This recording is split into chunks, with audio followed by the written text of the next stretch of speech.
talk about moving into houses and that, and I didn't have one of the two, so I appreciate that, yeah.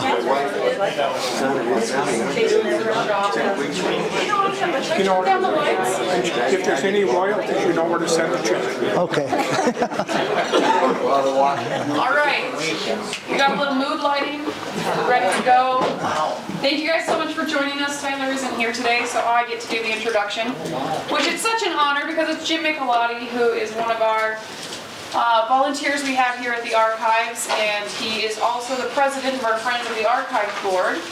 He's kind of a big deal around here. But this is going to be a great presentation. I've seen it in the past. Some of you may have seen it a few years ago. He did it, but I'm sure it's going to be even better this time around. So welcome to Jim Michelotti, McQueen resident, Butte history extraordinaire. Thank you. All right.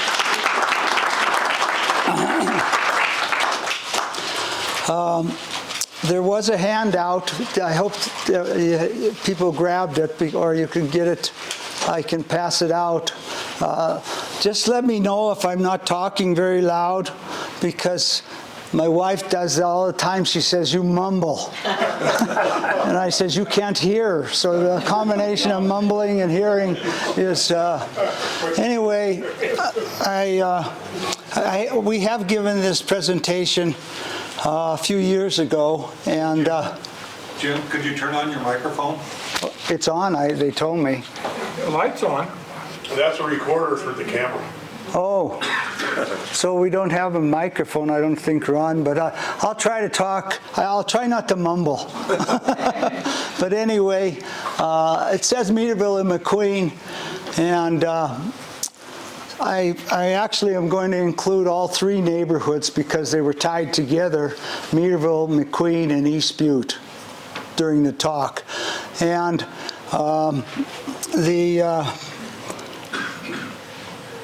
let's see. Oh. No, it's not working. Uh-oh. It won't. Where did they go? You need your technical help. Lindsay. Gonna go get her? Yeah, I'm sorry. I'll go get Lindsay.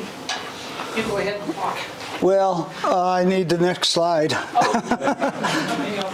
I must have hit something wrong. They give you a pointer?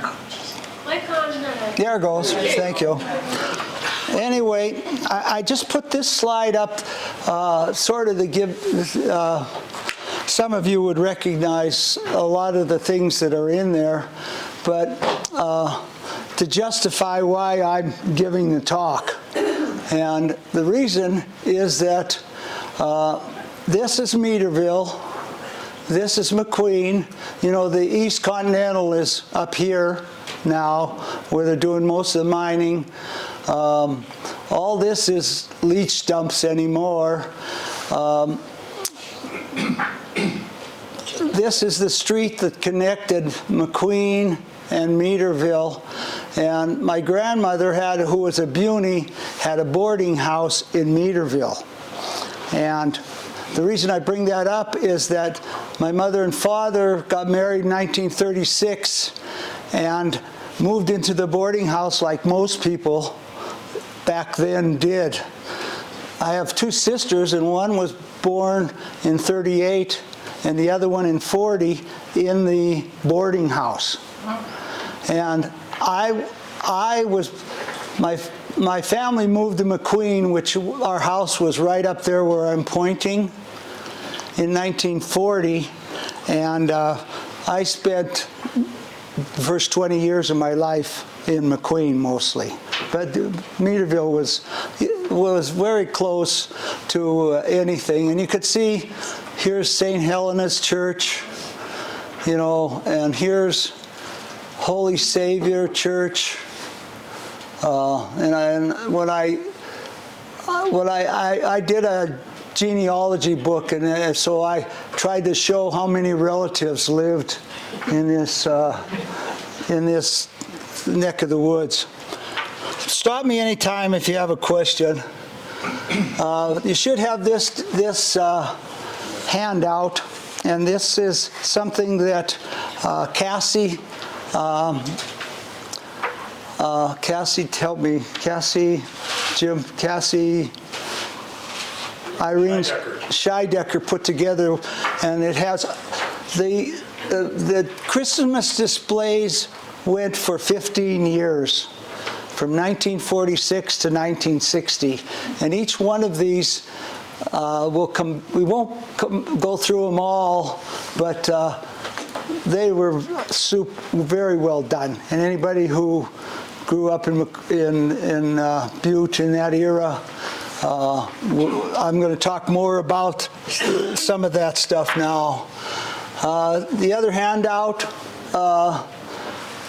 sort of is current. It's back to 2021, but you can see where, what things were like with the pit and Butte, and McQueen being sort of right in, and that's up for debate right now where exactly it is, and I'll talk a little bit more about that.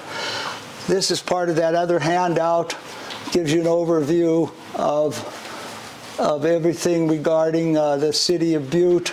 Meaderville being, McQueen being here, East Butte being here, and Meaderville being about right here. And this is the road that went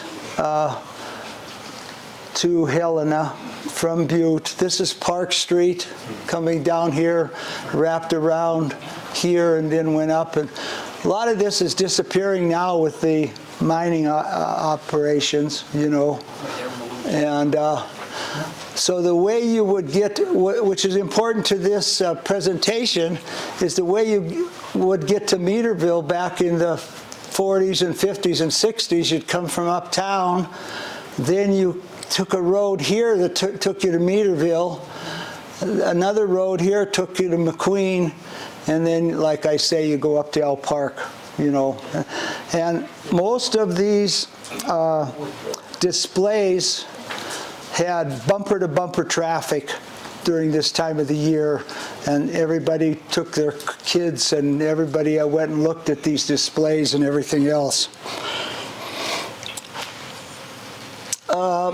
Most of the pictures came out of a book, which is a collector's item. They're hard to find.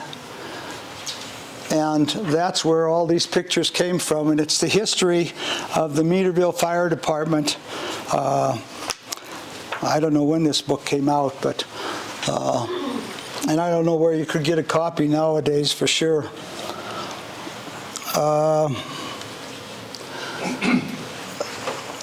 This slide shows you a little bit about the Meaderville Fire Department.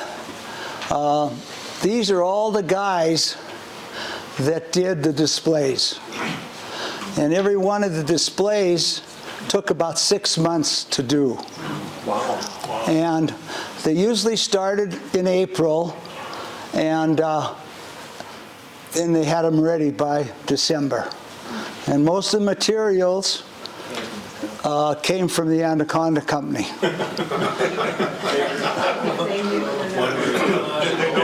No. And like the one thing nice about these pictures is they do, there were some key people that were the driving force of the fire department.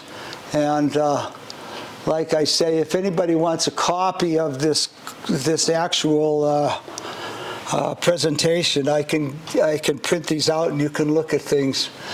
This is a picture of them doing the 1957 display, and it's in the process. You can see the skeletons there. You see these little kids looking at what's going on. All of these guys, they would go every night, to work on this stuff. And really safe. What's that? Looks really safe. Yeah. No restraints. Yeah, I don't know how many. I don't think anybody died doing this, but that's a good point, Jim. I don't know. I guess the thing I like about this particular slide is you know, we see the pictures of the front of the displays, but I mean, there were all kinds of things in the skeleton, you know, that they used to open doors and music and all that kind of stuff. And I'll talk a little bit more about that. The Leonard's right behind it. Do you see the Leonard, somebody said? Right. A lot of it came out of the Leonard mine, I think, you know. They just borrowed it. Since Meaderville was the main thing I wanted to talk about, I wanted to give you just a quick overview of what Meaderville was like, you know. There was about 1,200 people lived in Meaderville in 300 plus houses. The two schools were basically Holy Savior and Franklin, three churches. There was, I don't know if it was a Methodist church or, I don't remember. Jim, do you remember what that other? Methodist church? Where was it located? Was it across the street from Across the street from the Franklin School. Oh, Franklin. And then grocery stores for everything was in Meaderville, really. A couple barber shops.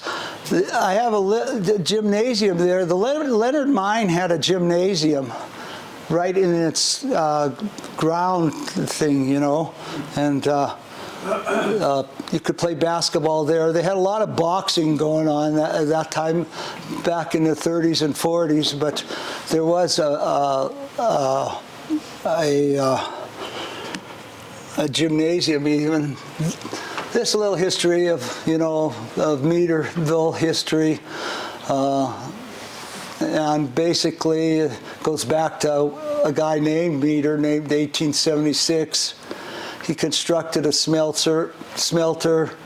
I don't know where the Bell Diamond was. I think it was north of Meaderville, wasn't it? Still up there. Yeah, it's still up there if you go on the trail. Originally it was Cornish and Welsh, and the Italians took over after a while. They sort of wiggled their way into Meaderville and made it into what it was as we know it. This is probably the most important part of Meaderville. There were 16 bars in Meaderville, and you might recognize at least the Rocky Mountain. The Savoy was owned by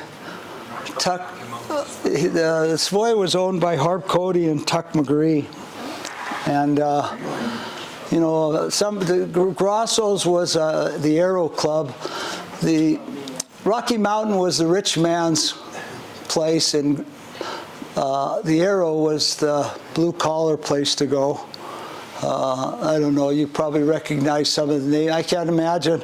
I asked somebody sometime, why, you know, how did Meaderville support 16 bars? And they said, well, things had slowed down uptown at 7, 8, 9 o'clock, so everybody would head to Meaderville, and it was open 24/7.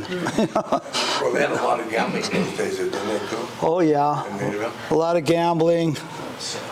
Who knows? This is to give you some kind of an idea of what went into some of these displays. And this is taken from an article, and I'll show it in a second, but just to quickly go through it, 2 350-pound doors automatically opened and closed every minute and a half, giving out 2 effects to this religious motif. The open view of the angels singing looked like that. So these 2 doors would open, and you can imagine what went into them. The motors, and some of this is way over my head, but 500-pound mechanism, lots of electricity, colors, artistic work. Now that's something that sort of goes unnoticed, and I'll show you. A lot of these things, and there isn't very many here, but there were some really good artists that would spend months painting these pictures that were on the display. You know, all that was going into the 6 months that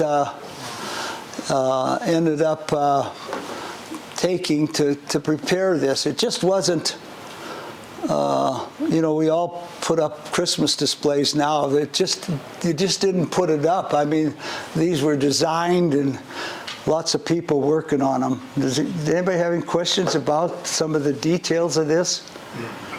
I mean, you can see why people, and this is the article that was in the Butte Daily Post. I'm sure it's hard to read, but it says that this is the 10th anniversary of our Christmas greetings display. Frank Gorsh was a McQueen resident that was the head of it. Goes on to say different things that I wanted to highlight. You know, basically it was some of that stuff that was on the bottom, but somewhere down here it talks about the music part of it. It says that they ended up having different pieces of music, including songs. Certain songs were repeated over and over. Come All Ye Faithful, First Noel. I mean, that was another part of it. They had speakers and continuous music in all these displays. You can see in that handout the 1955 one that I just showed you. And that's the 1955, that's the 1951. And you'll recognize the candy canes. That's what they, I don't know, did you build those candy canes, Jim, somehow? I wasn't around when they built those. The ones that are down, they're pretty recent. They're 2006, 2007, somewhere around there. If you drive by the racetrack bar, you'll see a display, fire hall, yeah, racetrack bar. That dates me there, racetrack bar, huh? But anyway, this is about as close to being that display, and as it turns out, there are other pieces from other years that are in that racetrack one. The high school history club and a bunch of other people put that up every year, and I think it takes, what'd you tell me, Jim? I don't know how long, a day or two now to put this up. Yeah, they put it up pretty quick now. Yeah, and it's stored. Where did you say the mining? One of the mine yards. Missoula Mine. Missoula Mine. It's quite an undertaking. There's a picture taken from the group that was doing that one. Like I say, there's Jim. There's Jim there.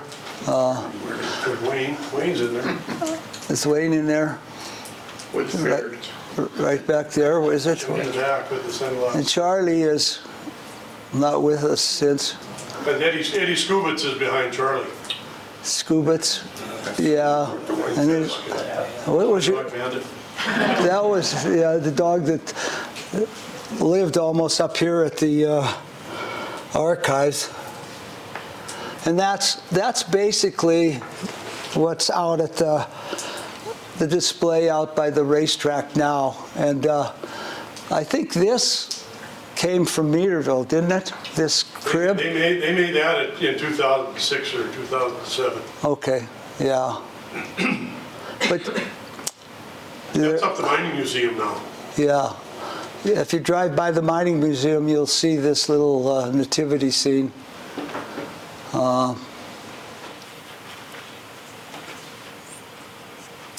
It goes to show you what they were doing back then with, they didn't have these in the 1950s, I can tell you that.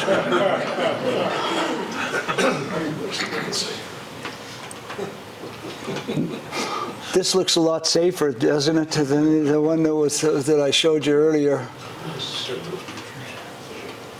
And that's another picture of, I don't know where was this created for this display? Yeah, it was made in 2006, 2007. Okay, and who did that? All of it was. That whole group that built this thing. Okay. These big pieces didn't come from the Meaderville display. These are all 2000 and on. Okay, yeah. Does any of the original displays exist? There's a couple pieces that I'll... Little pieces that are... Yeah, and I have a couple slides that show you a few pieces. Yeah, this is another one when they were doing that. I participated in it just as an observer because, you know, I was interested in it and took these pictures. Now is this part of it, one of the original ones? I can't remember. This is on display That was in the power. In the power company. The one I like is this one. I think this is sort of original, isn't it? I think that came from one of the original Yeah. displays.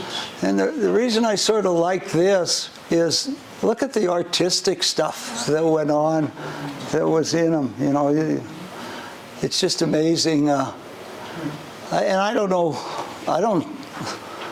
if you asked me, well, who did that? I'd say, I don't know.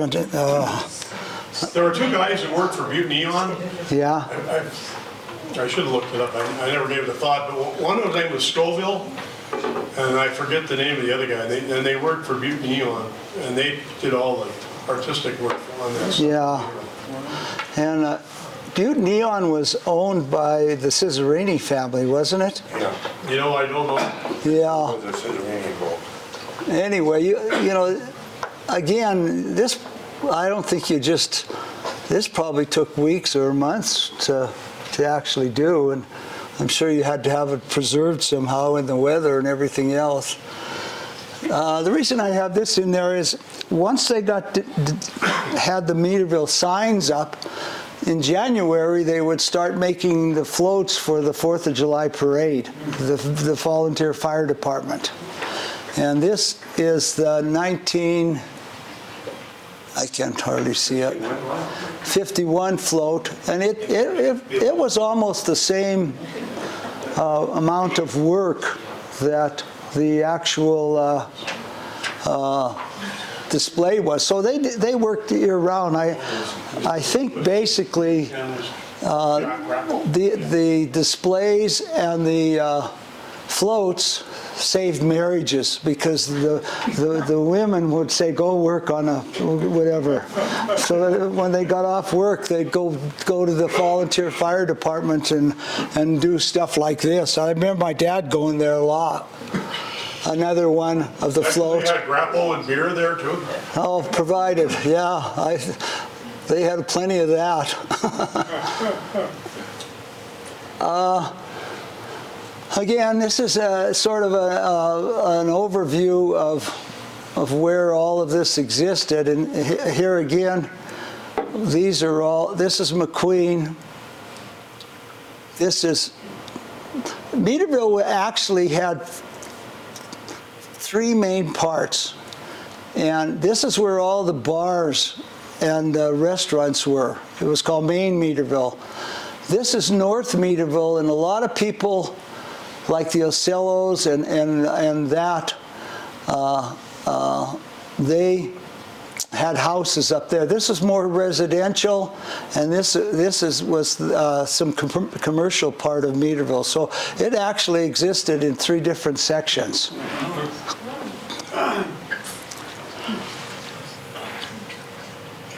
Again, here's that picture without all the arrows.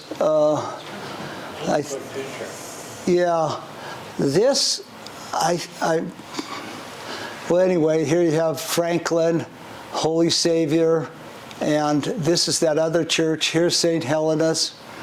So there was a back road that came and connected. You could go to McQueen, you could go to Meaderville on this back road, or you could go through Park Street. Now, one of these buildings down here, I think, was the gymnasium in the Leonard Mine. And talking to Jim Keene, the Leonard Mine had some of the richest copper on the hill. Didn't you just tell me that, Jim? Yeah, gold light. And most of the people that worked at the Leonard, a lot of them were from McQueen and Meaderville, you know. This was a railroad that circled all the way back into here and went through a tunnel and came out at Elk Park. Northern, yeah. And the only reason I point that out is, you know, here again is our house, and a lot of my friends lived in McQueen. We'd hop on the train because it was going real slow on the way to Great Falls, and it would take us up to where the tunnel was, and then we walked down, you know, and our parents would make a lunch for us and tell you, well, we'll see you tonight or something. They didn't know what we were doing. Did they know you were jumping on the train? No. One, you know, in doing some research, I was always confused on why they almost took pure copper from Anaconda to Great Falls. I don't know if you knew, you know, it was almost, and correct me if I'm wrong, if any of you know mining very well, it was like 99% pure copper, and they were 750-pound ingots they put on these train cars, and they took them from Anaconda to Great Falls. When they got to Great Falls, they melted them down and made wires and all that stuff, which they used in the... No, they Tell me... They didn't make wire. What they did is, those ingots are about 96% copper, and they took them to Great Falls because of the electricity. That's why they built the plant, and they had the smelter there. And they used the electricity to make it 99.9% pure copper. Then they shipped that off for wire. And then all the sludge that was left contained all the gold. Yeah. And all the gold paid for the operation of the Anaconda Company. That 4% that The was... Berkeley Pit was the world's largest gold mine. Wow. Well, one of the people I grew up with decided one time he was going to steal one of the ingots. And they, like I said, they were 750 pounds, and the train was going real slow, and he had one of these Jesse James type of things all figured out how he was going to steal it. Well, he hopped on the train and he went to pick it up and he threw his back out, and that was the end of that one. Did he end up in Great Falls? No. No, but like I said, I'm not going to mention any names. Now I'm going to talk a little bit about Holy Savior, because that's an important part to the Christmas. And this was a decoration that was out on Leatherwood Street, and this is the church and a tree. This is a good picture because see this picture here, and you see this picture here. This is, one of them is the resurrection and the other one's the ascension. They're downstairs in the vault. And a famous Slovenian artist was brought to Butte to paint these pictures. I can't remember his name. I have it written down over there. Before the church was buried, they got these. A guy named Tommy Holter went and he didn't get them out of the church. We don't know how it got, but there's the Lady of the Rockies actually owns these pictures, as I understand it, and they're worth. I mean, someday if you take a tour of the archives, they're worth. I don't know, maybe somebody. The girls aren't here, but I've heard anywhere from $25,000 to $100,000 each. And we're trying to find a place to put these where they'd be safe. But that's one of the one of the important things that came out of Holy Savior. This. What was that priest on the altar? That was Father Caprich. But his predecessor was a guy named Father Piernot, and Piernot brought that Slovenian guy in. Oh, there it is. I have it written down over here. You can look this guy up on the internet. His name was Pengoff. He was a famous artist that was in residency here. Slavko Pengoff. Anyway. This one of the pictures here? Yeah, that's one of them. That's the, and I had Father Beretta look, we had Father Beretta look at this, and these are the 12 apostles, and each one of them, he sort of recognized 10 of them, like here's Peter with the keys, and everything else. Oh, I mean, they're spectacular. You should, even up there, you can't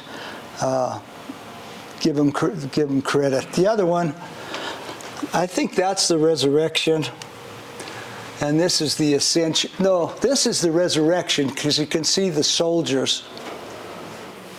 And like I say, the archives has some very valuable stuff, but these two pictures might be some of the other ones. And here again, this is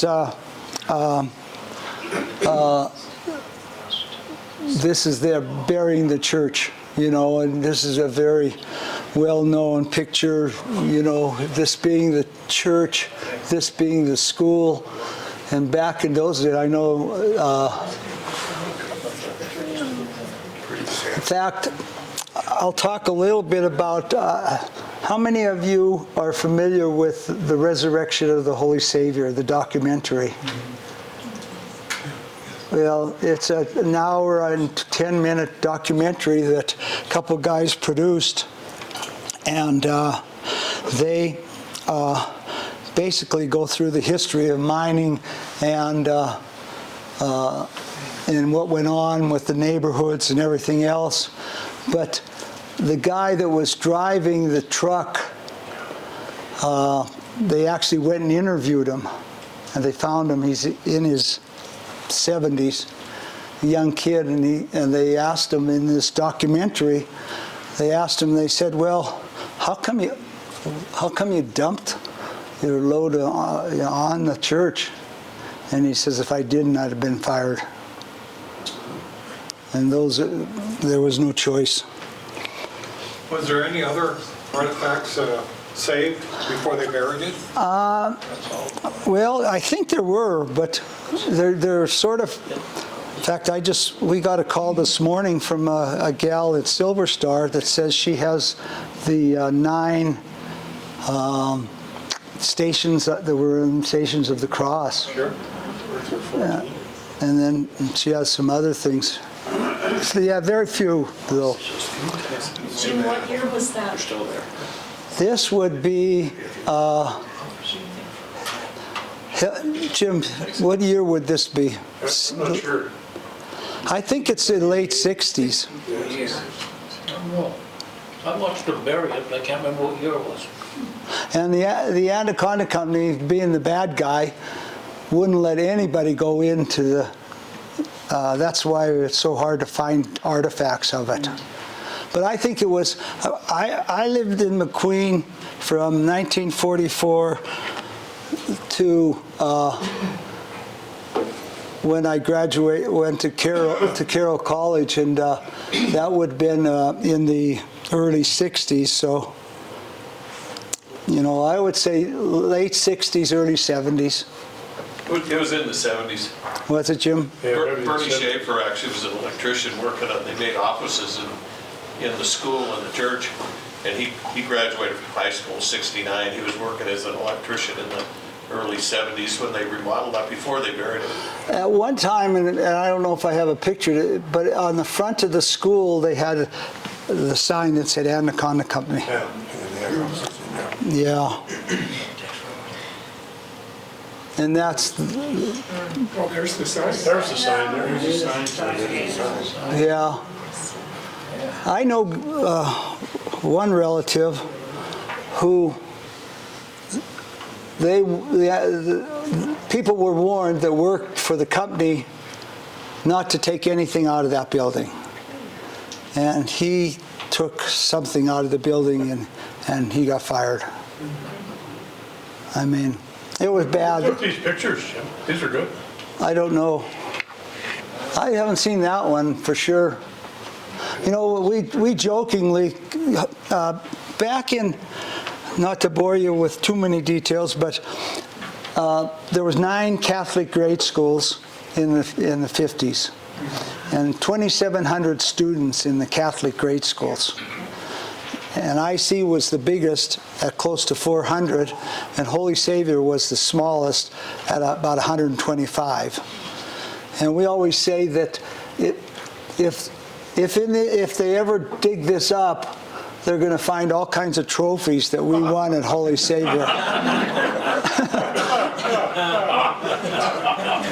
There's a lot of people that could contest us on that, but there's going to be somebody with a little brush dusting off trophies, you know. Anyway, the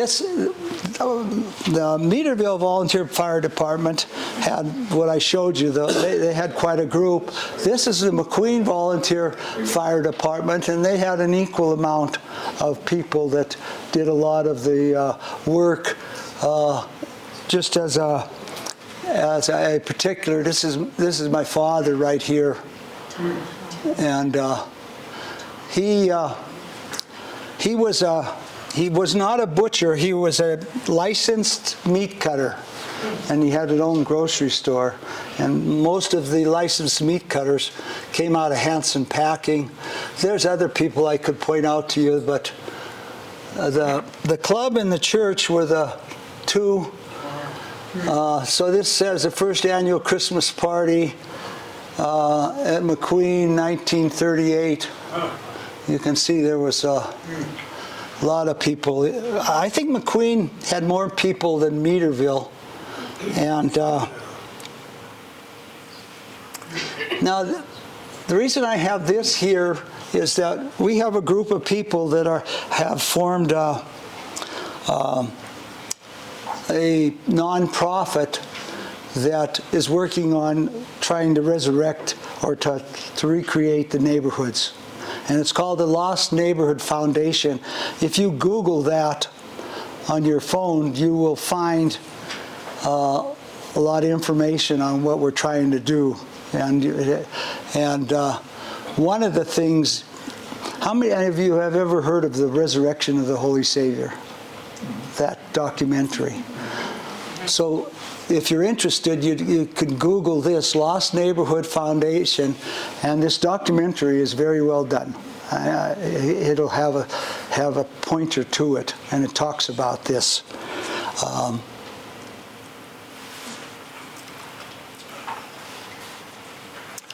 And I actually came across this yesterday, wasn't it? Was it yesterday? Monday, let's say Wednesday. This is Linda and Tim's house on Thornton Street, right? Yep. And this is the same house which was our house in McQueen. You can see how close they look alike. Which one was yours, Jeff? The one on the left here, and that's my dad standing in front of the hedge. Is that you, Tim? No, that's you. Oh, that's me? I better go on a diet. Any of this until we watched Resurrecting the Holy Savior. So we came up here and I said, "Who's that standing on my front porch?" I told us who it was. Boy, I look heavy, don't I, or something? Anyway, besides that, you know how you have memories, and I kept saying to Linda and Tim when they gave us a tour of this house now. In McQueen, it had a dirt basement. In their house, it has a full basement, and I thought the rooms were huge in our house, and nothing against the rooms in your house is beautiful, but the rooms aren't very big. But these houses were very well built. I mean, they actually picked them up and moved them. And you can, The board between the basement, the main floor, if you go down in our laundry room in the basement and look, the one beam says chicken and raviolis. I don't know if anybody bought anything back in those days. They reused it. But, so, they all had lofts, and this is a loft. My sisters had the bedrooms up here with drawers and stuff like that. But their basement is probably just the whole house, isn't it? We never did figure out how many square feet it was. But these houses were well built. And my dad bought this house in 1940 for $4,000. And he sold it we figured maybe the late 60s, wasn't it? There's been several owners of their house. He sold it to the Anaconda Company for $12,000, and then a guy bought it and moved it. Where is it now, do you know? It's on Thornton Street. That's the address right there. It's near St. Anne's is the best I could do, but a lot of houses at McQueen. They moved So that house was moved over? these houses in. We went to redo the water line, I don't know, 20 years ago, and Butte Water Company come down and says, well, there's like 9 water lines out here. Well, he went and looked at it. Before they moved houses here, it was a trailer court. And that's really not the same hedge, is it? You guys must have put this hedge. I know they took a lot of McQueen was hedges and nice houses and everything else. In the research I've done comparing McQueen and Meaderville, McQueen was rows and columns of houses. Meaderville was built like a village, and we've had some studies done up here, village in Italy, where there's a piazza in a couple places in the city, and all kinds of streets coming into that. If you look closely at Meaderville, you wonder, what street anything was on. Mary Lou? Jim, do you have any pictures of my grandma's house? I think it was 2301 Hazel, and it's on Wilson now. Yeah, there are, the archives, every house that they had in McQueen and Meaderville, before they either bulldozed it or moved it, they have these orange cards, and they have pictures of the house and how many bedrooms it was. So you could take your address to the people here, and they can go down. They call them the orange cards, and so they did extensive studies to. Not studies, but extensive information gathering before they just picked it up. Thank you. Okay. Okay, that's, so the one handout I have, and I plan on going through year by year, but there's a couple other things that I'm going to throw in here, because this pertains to East Butte. And I sort of like to end the talks with this, sort of blurry for some reason. This is on the, hopefully it's on the humorous side. This is, these guys wrote a history of the Sudi family. And what's important to see is, don't cry over spilled milk, okay? That, basically, this is a father who was a workaholic, 2 sons, Anthony and Joe. Joe played for the Bobcats. And We won't hold that against them. no, but anyway, he was a 24/7. This gas station was the old type of gas station. You pulled in and they checked the tires, cleaned the windows, and gave you gas. He decided to take a day off, and he went fishing. And he told the boys, whatever you do, just pump gas and Joe Kasperick would know. Pump gas, wash windows, don't, whatever you do, don't change or anybody's oil, because you had to put it up on a rack, you know. So this guy, this milk guy, I think it was a guy named Red Vanina, comes in with his milk truck and he says, I need my oil changed. And they said, we can't do it. They said, we cannot do it. And Red was not the one that would take no for an answer. He basically, Red said, oh, for God's sake, just put the thing up on the rack and change the oil, you know. Well, you know where I'm going with this. The rack was in here. They put it up on a rack and they didn't do very good. It fell this way and wiped out the whole part of this building right here.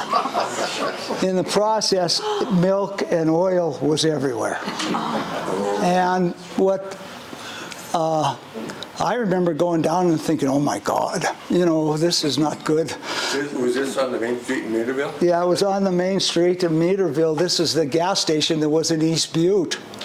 So anyway, they called emergency people and insurance people and took all day to clean it up, you know. Well, the dad comes home that night, and he lived in McQueen. They lived in McQueen, and he's just wild. He hadn't heard about this, and he said, he basically said, that worst day of my life. I got eaten alive by mosquitoes. My truck got stuck in the middle of the river. I never got to fish hardly at all. I'll never go fishing again. And he said to the boys, how did it go at the gas station? Well, needless to say, he was, and so, you know, these guys survived. And they based their history of their family on don't cry over spilled milk. Try to be a little bit humorous here. Now, at this point, what I thought I'd do, and it's sort of just a repeat, I'll just go through the 15 different displays, and if you have any question, but before that, if you have something you want to bring up or you want to add or you have any questions.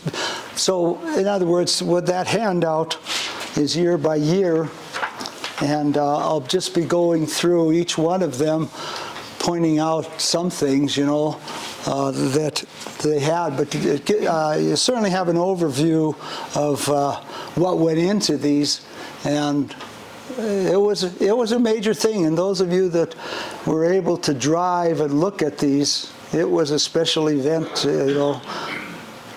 Do you have anything you wanted, or do you want me just to go quickly through these? Okay. Anyway, I remember this, you know, this Santa Claus and reindeer would just continuously go round and round and round. And maybe some of you would remember other things. I don't know why all of a sudden they started doing this. I'm not sure how much carried over from year to year, but it almost looks like the reindeer did. You know, here it is again. But then there's a bunch of, here again, look at the artistic stuff and even the calligraphy and all that. These were about 30 feet high and usually about, somewhere 70, 80 feet wide. Here again, you see the reindeers up here, but they added the nativity and they kept so they sort of built on it from year to year, it looks like, to me, in some cases. This is a whole new one. They must have really stole a lot of stuff from the Anaconda Company on that sucker. I don't see much carryover here on this one, but the lights, you know, that one said they used, I don't know how many kilowatts or something. It must have been a huge undertaking to just keep them.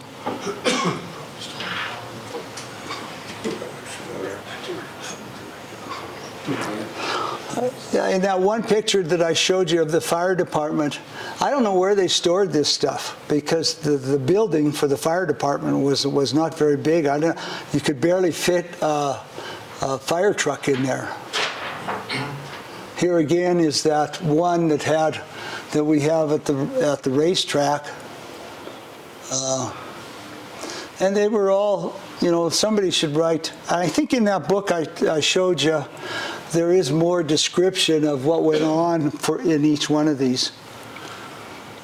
Stop me if I'm going too fast. Now that's a pretty neat one, isn't it? I think. Jim, is that where you got the idea of that thing in the center of the one at the racetrack, or? I'm not sure. Yeah. I would have been 6 years old on this, and we just figured it was no big deal. Oh, that was pretty scary. But this, I didn't realize how much artistic stuff went into this. Lots of nails and boards and stuff, but somebody had to be pretty artistic to do this stuff, I think, huh?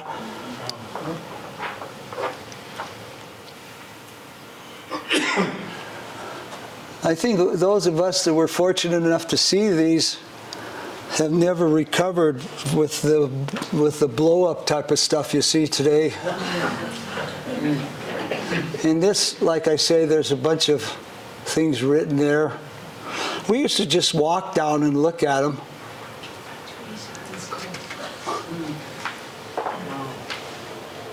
Santa is 25 feet high.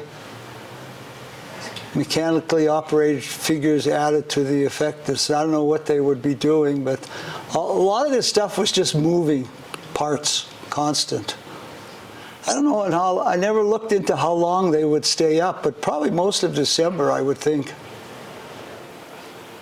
I know this one was a big one because the doors opened and closed every minute, like they said. This is the 55 one.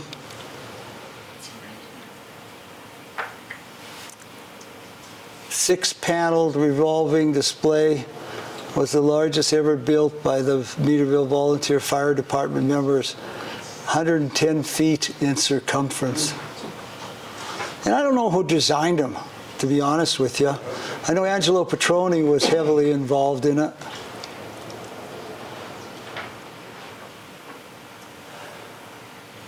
Feet of panoramic pictures. They must have had some really good artists, the more I look at this stuff.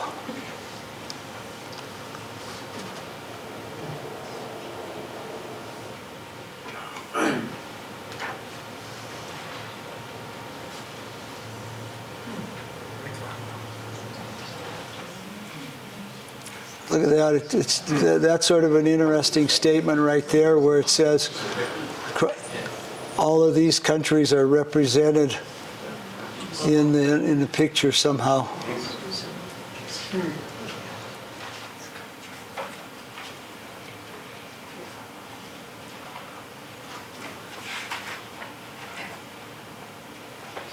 Yeah, that's it. Thanks for coming. The picture you showed at the gas station of the Sooties, so are they related to the Sooties that have all the Yeah. workplace now? Same family? Yeah, cousins. Yeah.